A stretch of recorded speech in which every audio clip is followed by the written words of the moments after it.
I don't think entrepreneurs fully appreciate that the venture model truly is built on companies failing. And when you sit in a partner meeting at a venture firm and you talk about the fact that so-and-so is not doing well, at least in my experience, it's not an emotional discussion. There's a portfolio of assets, some are performing well, some are not performing well. And what's the takeaway from that as an entrepreneur is you should really go for it. It's not about managing this downside risk. It's about really taking a swing and trying to do something fantastic. Hi there, and welcome to the latest episode of The People of Private Capital. I'm Ferdy Roberts, CEO and founder of Asset Class. We're providers of solutions to the private equity sector, the venture capital sector, the commercial real estate sector, and the broader private capital markets. So whether you're looking at fundraising, managing investor relations, or an LP portal for your investors, we can help. So come talk to us. Today, I'm delighted to welcome Pat Kinsel, who is the CEO and founder of Proof.com, formerly Notarize.com. And in this episode, we'll be talking through Pat's entrepreneurial journey, time spent at Microsoft, a couple of startups, some more successful than others, and then ultimately what led to the foundation of Notarize.com and then ultimately Proof.com. It's a really great conversation. I hope you enjoy it. And with that, let's dive in and talk to Pat from Proof.com. Well, welcome, Pat. Obviously, a tremendous amount going on there. You're one of the few guests who, as I mentioned to in the introduction, that straddles both the entrepreneurial journey, but also is exposed to the private capital sector. So we're definitely going to double click on that a little bit. But first of all, thanks very much for taking the time out to come and join us here on the podcast. Of course. Thanks for having me, Ferdy. It was great to see you in New York a couple weeks ago. Yeah, absolutely. So we'll dive in here, Pat. As the title of the podcast suggests, we're keen to get to know a little bit more about the person. And so you can go back as far as you like. You could go back to childhood, anything that influenced you, why you are where you are today, your entrepreneurial drive, where that came from. But just to kind of bring people up to speed on who is Pat Kinsel and how did you get to the point that you're at today? Sure. Well, I'm a Scorpio, if that's important to people out there. But I was actually born and raised in San Francisco, California, and on the peninsula. I lived on the Stanford campus for a period of time as a kid. So I, through the 80s, the 90s, and the aughts, was just very exposed to, entrepreneurship, technology. It's something I've always thought I wanted to do. As a kid, I said I wanted to be a venture capitalist. At some point along the history of my life, you had to have a JD MBA to do that, and I do not. So I gave that dream up. But I've always known what I wanted to do, and frankly, I'm doing exactly what I wanted with my life. So I'm happy to be here to talk with folks. Yeah, that's great. Well, certainly the West Coast, if you're going to be anywhere and be influenced by it, the Valley is the place to pick up those, let's say those early childhood drivers. And so you live on the East Coast now. What's your career been to date? How did you get to the point that you're at now? Can you give us just a précis history of that? Yeah. I mean, a lot of happy accidents. I'm a big believer in the classic expression, be strong on the vision but weak on the details. And so I came to the East Coast for boarding school. I went to a school called Andover, and then I went to BU. And I actually didn't finish at BU. I stopped out of school and went and got a job basically as an IT role at a financial services firm. I don't know why I did that. I was kind of bored with class. I thought it would be a part-time thing, but I loved it, and I was quite successful. So I of course thought I should start a company. So I started my first business. It was called Existory, which ultimately did not succeed. And then I worked a lot with that company using APIs for social media. And Microsoft was hiring for this team to really focus on innovation related to social web. So I applied for the job, and despite not having finished college, because I had that experience, I was able to get the job. Built some really cool stuff at Microsoft. I launched a social search engine. I did a huge partnership with Facebook. I was 24 or 25 years old and built something that Zuckerberg announced on stage at their annual conference, and had all this experience, corp dev and negotiating the partnership with Facebook, and then left and started a search business that I sold to Twitter, and then went to Polaris, the venture capital firm, where the thing I did, which I'm most known for, is I led all the rounds of investment at a company called Drizzly. And then a notary screwed up a document, and I thought someone's got to go solve this problem. And so here I am today. So, I just have sort of gone from one thing to the next, letting sort of my excitement, take me where we're going to go. Well, I was fascinated to there's certainly some common threads as you move through those companies, and that progression that at least was apparent to me as I read your background. Just going back to that first, I won't call it failure, because it's kind of, you either win or you learn, right? To put a positive spin in it. And every success story is typically littered with some either significant failure or a series of failures, which is how you learn. Existry, as I understood it, was kind of it was that history of the individual and kind of connecting these points. Was it a kind of social connection, gradual building up of somebody's experience? Yeah, so maybe just to root my own life in sort of context. Yep. So I, went to Andover. Zuckerberg went to Exeter. He's 1 year ahead of me. I was in college when Facebook came out. So I was that age. I was where everything was about social media. And so really, my observation was we're all sharing all of this content, and it's kind of going nowhere and is useless. And so what if you could actually tie it together and create a shared history? That was the point of this name Existry, right? So places, events, people, all the content that's being shared. And we built it, I without really any experience, I went out and hired a team. We got the thing built. And then, Facebook changed their APIs. They went from an iframe model to, a pure API model. And I would have had to have rebuilt the whole thing. And there was sort of an acknowledgement that the thing was cool, but not enough. And I got some guidance, which was really that, building software is a craft and a profession, and I should really learn how to go do that. And so that's when I applied to Microsoft. And I had a really fantastic experience there. I went through a lot of formal training as a product manager, and I recommend a lot of people go get a real job and learn. It is. It's great to be able to learn, the ropes and understand what structure looks like, and some of the foundational experiences that you can, I won't say you can only get in large companies, but certainly there's a real learning curve there that you can take advantage of in working for some of these larger companies. And Microsoft, that's a great training ground for sure. Yeah, even if not a larger company, just a company that clearly knows what they're doing. And how do teams work together? How do you engage with customers?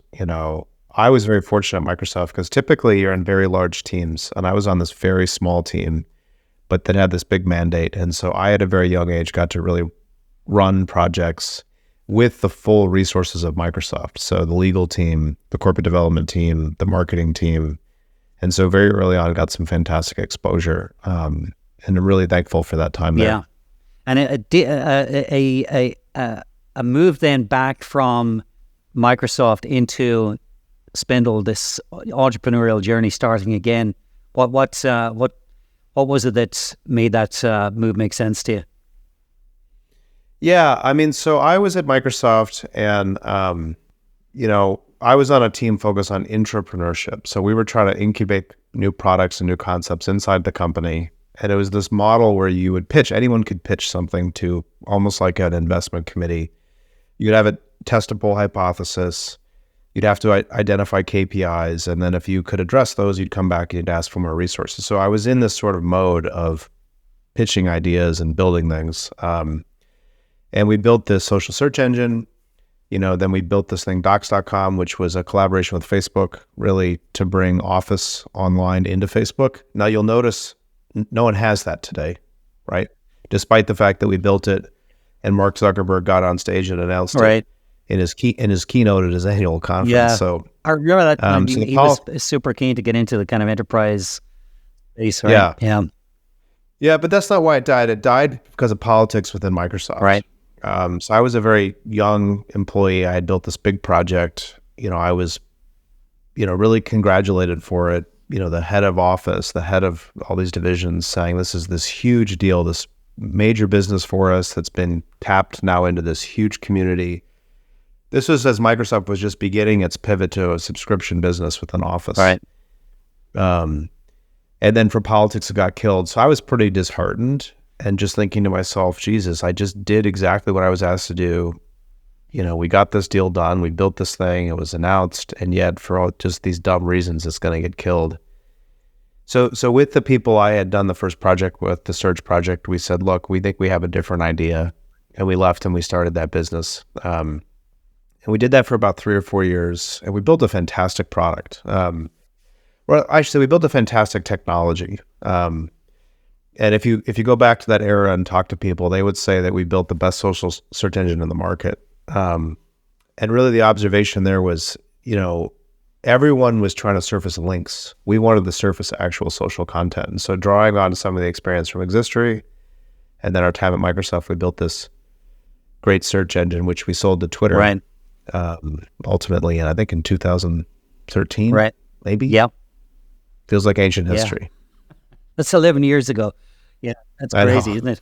But it doesn't seem, certainly, and we'll come back. I had been a colleague of mine who is now actually heads up music at Amazon, Steve Boom. I remember talking about some exposure that he had to Foursquare at the time, and it was, and I can see the parallels, except it looks like what you guys have done or had done at that time was far more kind of organic rather than it being dependent on registering and create your store and really. Foursquare was a great product. I was a big fan of Foursquare. What we did was quite different. And so for us, if you go back to the beginnings of search when Yahoo was ultimately beaten by Google, what Yahoo did, TF-IDF, right? So basically the number of keywords that were in content. So if something said Red Sox a lot, it would rank first. And Google came along and they said, no, we need a model. And so they built a model. And it doesn't really matter what it was, but it was better, right? And it was a way so people couldn't cheat. They couldn't just write Red Sox 100 times. So we basically said, there's all this great content that people are sharing. Restaurants are sharing, sports teams are sharing, athletes, politicians, right? Local stores. And if we could just apply a model to that, we can surface it. And so we built all these models, we built this ingestion pipeline. But to give you some examples, like, you could say that you wanted like dollar drafts, and you could just turn that on and have it on your phone. You could walk through town. And if you walked past a restaurant or bar that 3 days ago posted on Thursday at 4:00, we're going to have dollar drafts. Yep. If it was Thursday at 3:55, you'd get an alert showing you that content from several days prior. Yep. It was really cool. Ultimately, though, the problem was we built the technology and we didn't have enough money to build an app. And it was and we were some geeks, right? And it was our vision that we would license this and that we would, we built a model for sports, we built a model for politics. And then we were out trying to license those and monetize the technology. And ultimately someone said they wanted to buy it. And so we sold it. Yeah. It was great. It was a good outcome. Great. And as part of that process, you got exposed to the inefficiencies of the notarization service. Is that correct? Yeah, not quite then. So then I was going to go, so I sold the company to Twitter, and I actually didn't go join Twitter. I was going to, right. And I was pretty tired, but more, my experience from Existory, tiny little company, to Microsoft, huge company, to Spindle, tiny little company, was no matter where you are, it's really hard to build something. It's hard to do it for yourself. It's hard to do it for a big company. And I was looking at Twitter and I was just like, I don't know that I can go back in to another big company and do this. And I said, look, I think I want to bet on myself. So I actually didn't go. And Polaris, who is our investor, said that I could go and hang a shingle with them. So they said, why don't you come in as an entrepreneur in residence? So I joined Polaris, really not aspiring to be an investor. And then I found a couple deals and I said, hey, look, I think you should look at this. And they said, well, why don't you do it? So I made 2 investments, one in a company called Lob and then in Drizzly. And then I became a partner. Like it was so sort of happenstance. And then a couple of years later, Twitter was going public. And when Twitter was going public, I needed a notarized form. So I went to the UPS store, I got the thing notarized. The guy screwed it up. And I thought to myself, someone's going to fix this. So that is when I started notarize. I started it out of the firm. Yeah. Wow. Yeah, I was actually, I'm a former client of law, but in private equity, actually, we used to use them for the issuance of PPMs and various other documents. Yeah. Lab's a great company. They're still doing really well. Yeah. Really needs integration. It was pretty easy to get up and running. So yeah, it's funny for folks who, so Lab is a print and mail automation company. So it's an API that sits on tops of local printers. Mm-hmm. And if you're an advertiser, it allows you to do things like send a completely customized, highly targeted piece of mail from a local print center so it gets there more quickly, and then track it so you can put it into an automated, program. And then I invested in Drizzly, which was alcohol delivery. Right. And then Notarize. What's interesting, in my mind, they're all the exact same business. So it's mail, alcohol, and notaries. Right. But really what it is it's technology on top of a local asset. So a print center, the liquor retailer, or notaries. Yeah. And it really creates efficiency in those markets, and it allows people to automate and digitize something on top of that network. So in my mind, they're the same business despite being very different. It is. It's a good way of thinking about it. And so that time at Polaris, what did you take away from that? You obviously, you were exposed. You saw the business opportunity. You left. What were the things that you took away from that perhaps you didn't have in your entrepreneurial journey to date? Yeah, I mean, I would say there's three things that I primarily took away. First off, I enjoyed it a lot. And, I had some great mentors there. Dave Barrett was the managing partner, who's someone who's really supported me in my career. But for me, it's easy in the entrepreneur's seat to say that being a VC is easy. That's also a hard job. Yeah. And what really struck me being a venture capitalist is everyone thinks the job is about picking. And that is not the job, in my opinion. It may be at the seed stage where you're going to make 100 investments and let whatever happen. But if you want to be a real Series A, Series B, Series C investor, it's about what happens after the fact. And there's a moment where you've got 10, 20, $50 million invested in companies, and they're run by young people without a lot of experience, and you realize, shit, like I have to bring back not just the 50, but a multiple of that, right? And so I think empathy on both sides is important, and that's been really instructive. Two, I would say that I don't think entrepreneurs fully appreciate that the venture model truly is built on companies failing. And when you sit in a partner meeting at a venture firm and you talk about the fact that so-and-so is not doing well, at least in my experience, it's not an emotional discussion, right? There's a portfolio of assets. Some are performing well, some are not performing well. And what's the takeaway from that as an entrepreneur is you should really go for it. It's not about managing this downside risk. It's about really taking a swing and trying to do something fantastic, and not everyone should raise venture capital, just to be clear. But so that's pretty freeing, and a VC would rather have you fail fast and learn and come back and say, here's the next thing that we're going to do, than have you linger out as a zombie company, forever, not just resources, but intellectual capital, right? And that's something I've really thought a lot about. And the other thing is that I ultimately, maybe I was and maybe I would have been a bad investor had I stayed there for a long time. But I think founders don't fully appreciate how much someone's personal interest matters when they're trying to raise money. And the advice that people give is that you should try to find someone who understands your space and blah, blah, blah, and pitch to the right partner. But if you are a investor who's trying to decide if you want to be involved in something for 5, 10, 15 years, if you're not interested in it, you're not going to do it, right?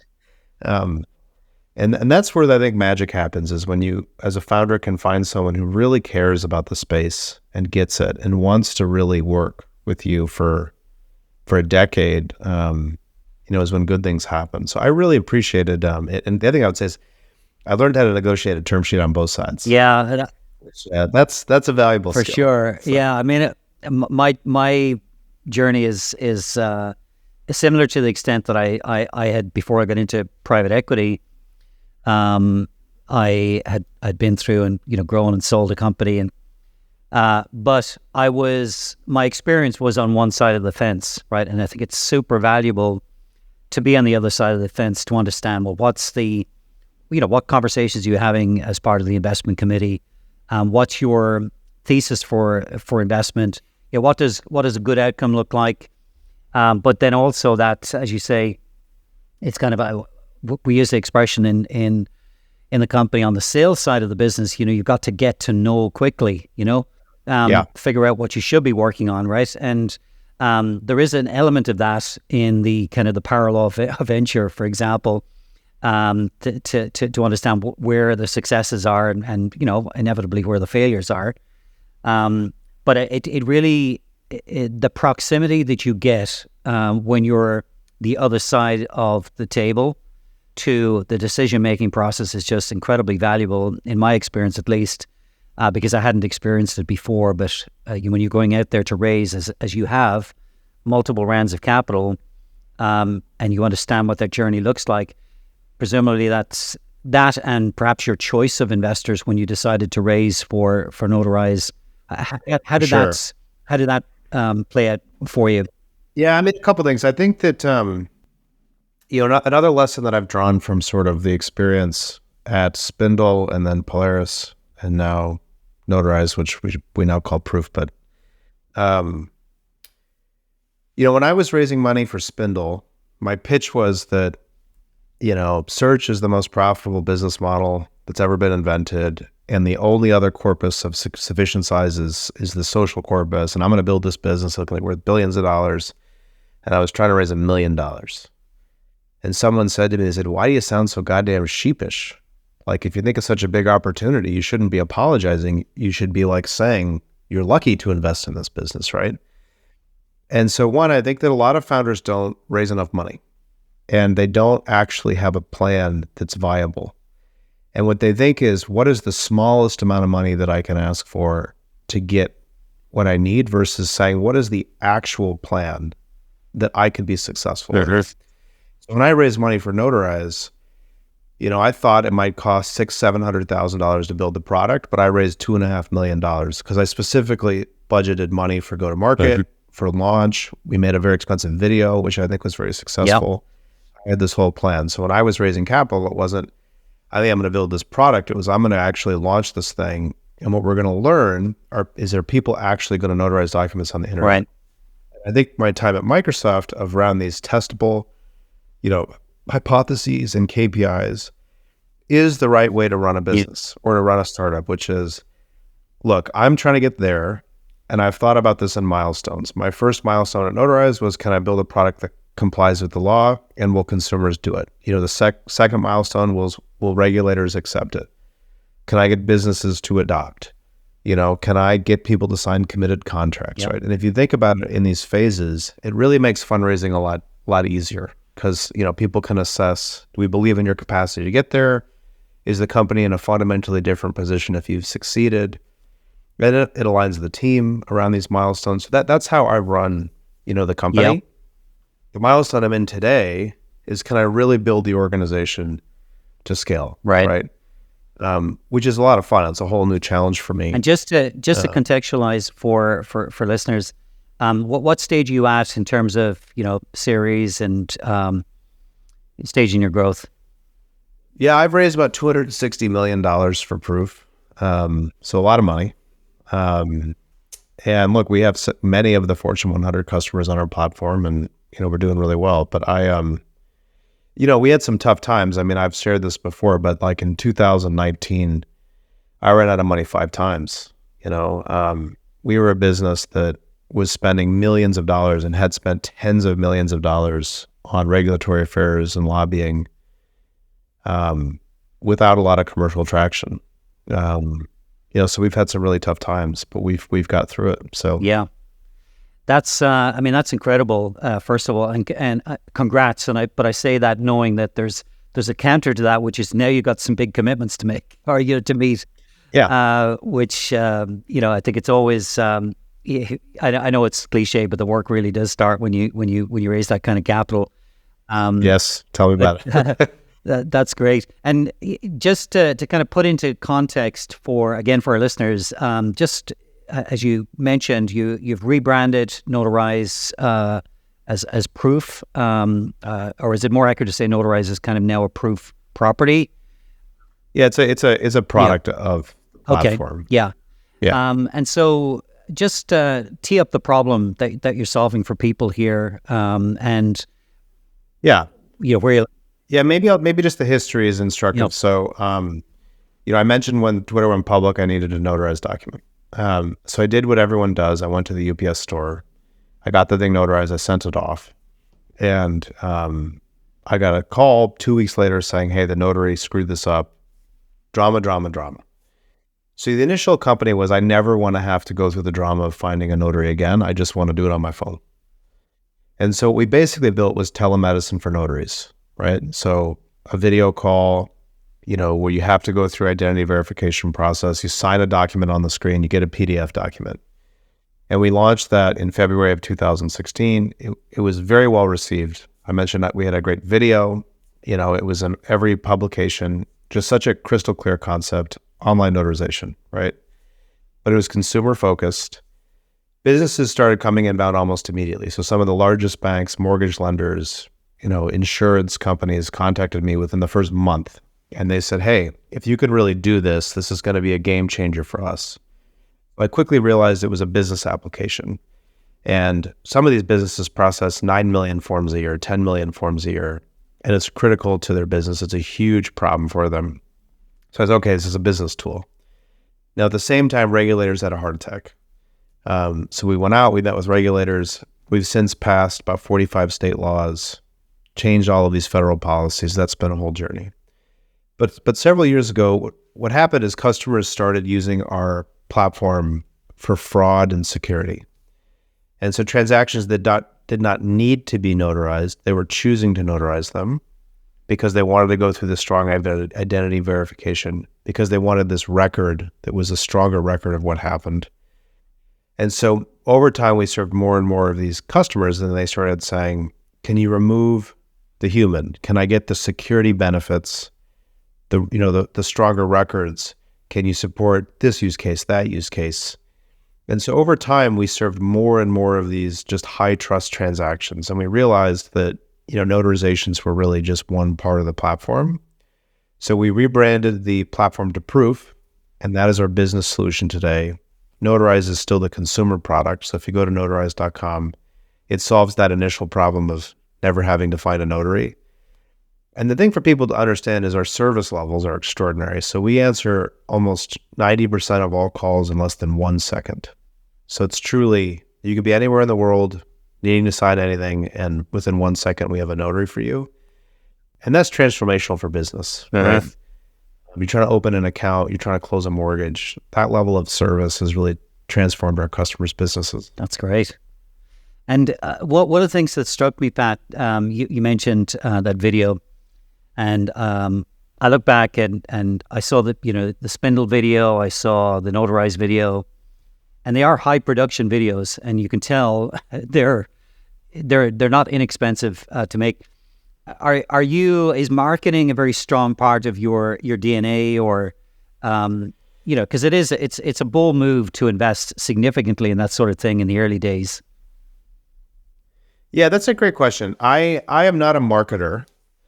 That said, though, part of the training that I got at Microsoft, which I think that most product managers are lacking, is that your job is not just to build something, but to see it all the way through into your customers' hands, right? And as a product manager, it's your responsibility to work with sales, work with marketing, train them, identify initial customers, establish value proposition. So I have a more, I think, expansive view of what a product manager is supposed to do. And at Microsoft, again, I was a kind of, unlike being on a huge team, I really was in a small role getting to work with all these people. So I got a lot of exposure to how do you launch a product, right? What is the whiteboard behind you with the 400 things that you're going to do, the cadence of blog posts and contacting press and FAQs and, like truly having your shit together, right? And so, when we launched, I did all of that, right? And because that was what I was trained to do. The videos was different. That was a bet. And, it's funny. I made a video for Spindle with this guy, Adam Lysagor from Sandwich Video. He doesn't take everybody, but if you can convince him to take you on, he and his team are extraordinary. And I contacted him for the notarized thing. And I was like, look, I'm starting another company. I'm thinking about making a video. And I talked to him and he says, well, my prices have gone up. Right. And like a lot. I won't share his numbers, but a lot. Yeah. And I was like, God damn. Yeah. And I told him what it was. And he called me back and said, you gotta let me do this, gotta let me do this. And I was like, I'm not paying this amount. And then he, without me hiring him, he wrote the whole script and he sent it to me. Well, and he's like, you gotta let me do this. He's like, I'm gonna nail it. And it was a fantastic script. Yeah. And it's really a lesson I have learned time and time and time again, which is when working with people in creative fields, if they really are passionate and there's a spark, let them do it. Yeah. Right. And so I said, fine. Yeah. I paid way more. Yeah. No, it's a great video. I mean, it's definitely memorable. It's won all these awards, and what was so awesome about it though, is like from a branding perspective, I entered this horribly, I don't want to say boring. I love it, but like there's no technology in the notary market. Title insurance, like these are our customers. And I come out with this awesome video. We have this great brand, like our logo was created by the guy at who designed all the Facebook logos and things like that. Did a seal for Obama. Yeah. We just nailed the brand and the launch and the video, and I think it just set the expectation that we were going to do things differently, and that we were going to be a great company. And I encourage people to think about when they enter the world, like what is people's reaction to how polished it is. I think it's important. Yeah. No, it was great. It was notable, and the style. Actually, I think it is interesting. It's kind of I can see the similarities. It doesn't surprise me. It's from the same head. Yeah. But so your this move that you're making, or that you have made, I think it's probably 9 months ago that you rebranded, or rather you launched the Proof brand, should I say? And it is an extraordinary time, when we think about just trust as a broader challenge for companies. And we find it. I mean, we operate in the private capital space. Trust is extremely important for lots of reasons. Financial services, generally speaking, is built on it. And yet there are these, huge emerging challenges. I read your piece on the challenges that come with AI and kind of deep fake and technologies that have the potential to circumvent many of these, these processes that help build trust. When you look at that, perhaps looking a little bit further out, what trends are you seeing that are either exciting to you? They may be challenging, but exciting in terms of the business opportunity it represents and the value that you can bring. What are those trends? Yeah. I mean, first and foremost, like our core notarized business, I continue to be extremely excited about just because of the continued march towards digitization, right? So that's a trend that anyone out there should bet on. And I think especially in regulated markets, right? Like there are still greenfield opportunities. Like, we digitized the mortgage closing process and it went from paper to us. You know what I mean? So digitization, I think, is obviously a safe bet. You mentioned AI. I'm excited by AI. It's transformational. It's groundbreaking. It's going to, all of the positives. But I think that people don't fully appreciate how mental it is that I can copy your face and pretend to be you. Everything that we have built in society related to trust and security is based on the notion that like you can prove who you are. If you think about all the security practices in the world, they presume it's all about phishing. It's all about me. I have to trick you to do something, right? Well, now people don't have to trick you. They can just pretend to be you.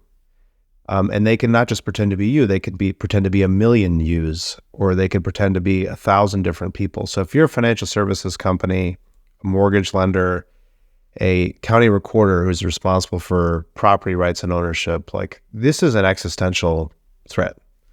And so with proof, that's where we're very focused right now. And for us, we think that people need stronger identity verification, but really we think that you need to bind identity to the records that are produced. I had the chance to go to the White House a couple of weeks ago. And the example I gave them is I said, look, think about someone's tax return. There's tons of tax fraud. People submit fraudulent tax returns claiming that they're due a refund to take money from the government, right? And they may say to the industry, look, you need to put people through identity verification. But ultimately what's submitted is totally disassociated from what happened. So when you're the IRS and you get this document, you have no idea what happened. You have no idea if the person actually proved who they were. Think about financial services. You get a wire authorization, or you get a spousal consent, or a beneficiary designation, a power of attorney, right? These are things that underlie hundreds of thousands of dollars a mortgage, right? So we think that there's a much stronger level of security, people signing with their legal identity, and that's what we're focused on today. Yeah.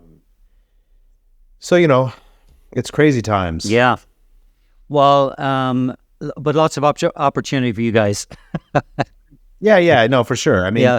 look, I love technology. I mean, I love the fact that companies get big and then they, forget how to operate, and then small guys come over and they take them over. I mean, it's the cycle of life. Yeah. Like people make all these investments in security, and then a technology comes along and it disrupts it, and there's more opportunity, right? So Yeah.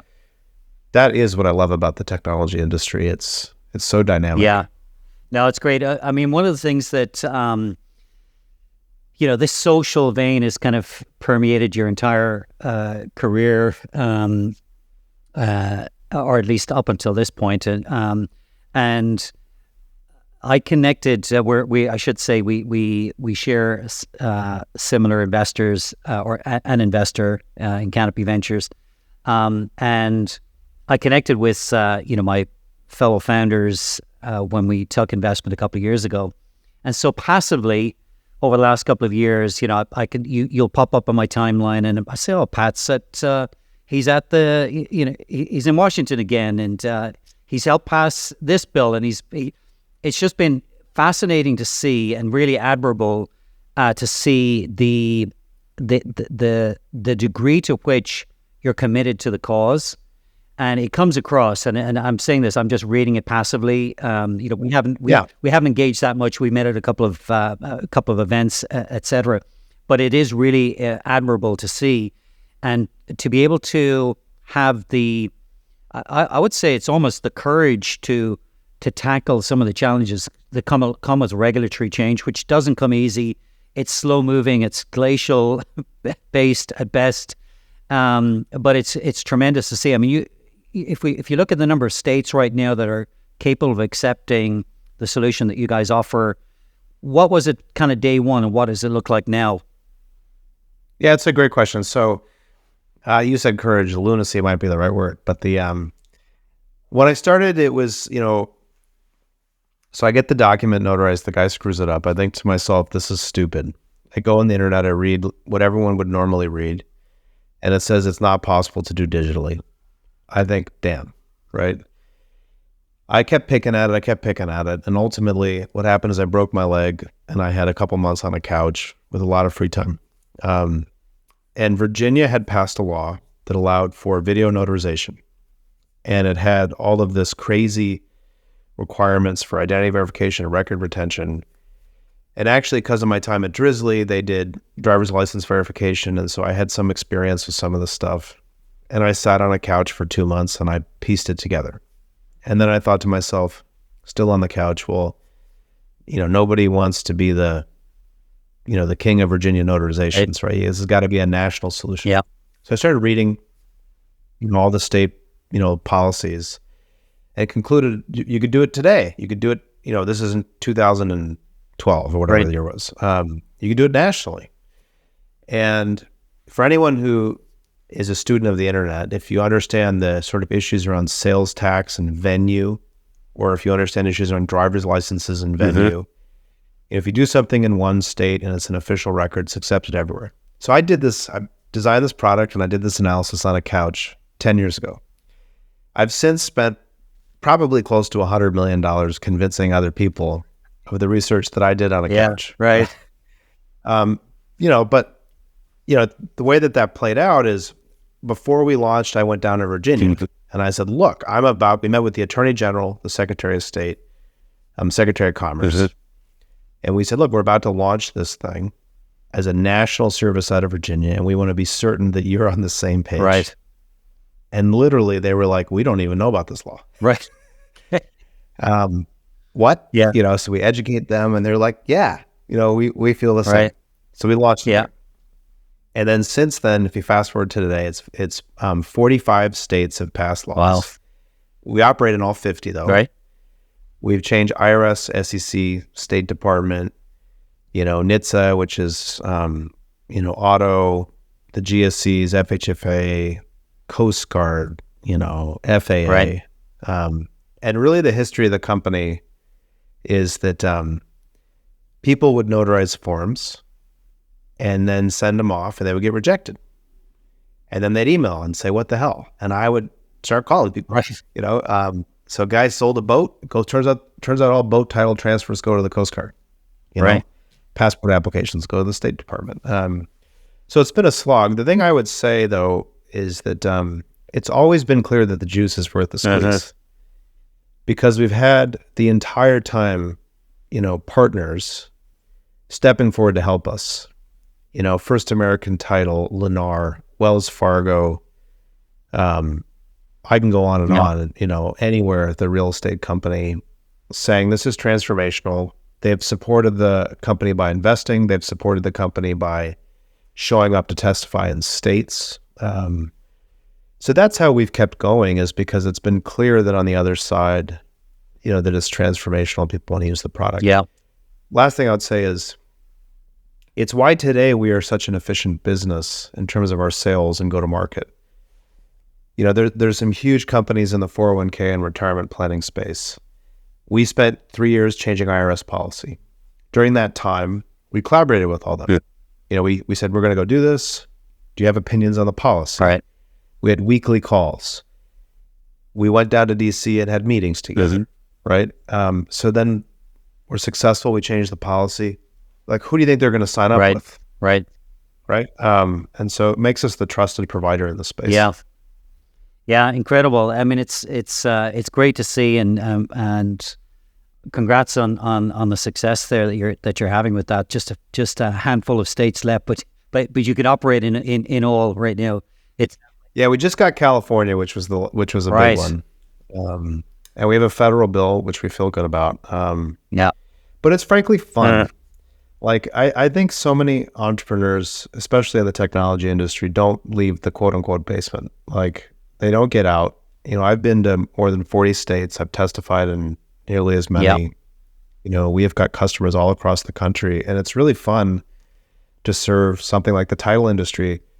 They appreciate good software and technology. It's actually fun to work with the state legislatures. Most of them, they can be frustratingly slow, but they're surprisingly well intended, and it's been a wonderful experience. Yeah. Well, it would be remiss of me not to mention for our target audience, which is the private capital space, venture capital, the PE space, the commercial real estate space. If they want to learn more about your capabilities, where should they go? Well, if you need something notarized, you can download the app Notarize or go to notarize.com. Online 24/7, 365 in less than a second. Great. But our new product is proof.com. Right. And really it's the ability to sign anything with your identity. and we're really excited about that new product. Yeah. Um, That's fantastic. Yeah, I mean, great timing. I mean, you create your own luck, right? Ultimately, but definitely a need for that. And it is fascinating. You know, the market will sometimes have, well, more often than not, it'll tell you where you need to be. Question is, can you move there? Can you get there quickly enough? So it is fascinating to hear that some of the use cases, you know, you might not necessarily have even planned for. So it's not the notary service, but it's everything wrapped around that that's of interest. And so to be able to see that emerge, just at in closing, Pat, when I saw proof.com, I'm like, how did he get that URL? How is that domain not, like, is there anything you can share about the history of that? sure. Yeah. Because it's a great, First, I love domains. You know, Notarize is a good story too. When I started the company, I went onto the App Store, Right. and I just registered Notarize. No one had even claimed it. And it just goes to show this is a space that people weren't thinking about, right? And then the Notarized domain, I got lucky. I reached out, and it was actually a private equity firm had bought a huge portfolio of domains and then tasked a group with selling. Right. Them. So that one was easy. Proof was owned by someone, and I think he's fine with me sharing the story. He's a really good guy, and he had plans for it. It was going to be a crypto project, right? You know, he had started something else in the crypto space that was very successful. As in proof of stake or proof of work or something like that, or yeah. And I reached out to him, and I just said, "Look, if you ever are willing to part with this, I'm interested." Right. And we got to know each other, and he said, "Look, you know," he knew the company Notarize, Right. and he basically said, "Look, if I'm going to sell this thing, I want someone to do something with it." And we talked a lot about it, and he's very aligned with the vision. And he said, "Look, like, this is important." And he had moved on from his project, so I paid him a lot of money for it. Don't get me wrong, but you know, my strategy to buying domains is really pretty simple, which is everyone tries to be cute and they try to pretend that they don't have resources. I do the exact opposite. I reach out and say, "I can afford to buy this from you, and let's have a conversation." And I found so many times, like I mentioned earlier, that our Notarized logo was designed by the person who created the Facebook logo. His name is Ben Berry. He also created the OpenAI logo. He's an extraordinary designer. I reached out to him, 10 years ago, however long, and he had done these seals for Obama. And I said, "Hey, I want you, can you help me with these seals?" And he gave me this price quote that was like bananas. And I was like, "Oh man, I can't afford that. It's a bummer because you did this seal for Obama and I'm starting this notary company." Yeah. And he wrote back and he said, "I love seals." Right. And he gave me this huge discount. Right. And I said, "Look, I don't have a time constraint. We're just starting on this thing. Give or take a year. Right. If you have time to work on this thing." And he designed this awesome logo and this whole branding scheme. The video guy was the same. Buying the Proof domain ultimately was because I got the guy to care, So that's really, I think, been a key, is like finding really creative people, giving them license to do what they want to do. Anyway. Yeah. Well, it's testimony to you and to the company that you're building and the team of people, I'm sure, that work with you, that it comes across even today. We met a couple of times, but I'm wishing you nothing but success, just based on I appreciate my observation of, the team too. There's a lot of us that have worked our ass off, but but it's so obvious the work that you're putting into it, and the thoughtfulness. I think that the Proof brand is just incredible, and great timing, etc. Great domain. But it is, I think it's contagious, and I think it comes across in everything you guys do, which is saying something. So for what it's worth, I just want to share that with you, which is why I was so keen to get you on the podcast. I appreciate that. So, well, look, just to wrap up, if people want to connect with you, Pat, obviously they can go to proof.com, they can go to notarize.com, depending on their needs. Personally, are you active on social? Yeah, LinkedIn, Twitter. I'm in enterprise sales, so I'm very active on LinkedIn. You are available. So.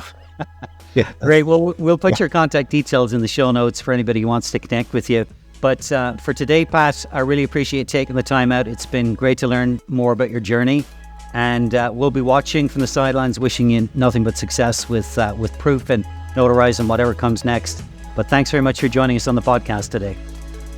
I appreciate it, and best of luck to you as well. Thanks, Pat.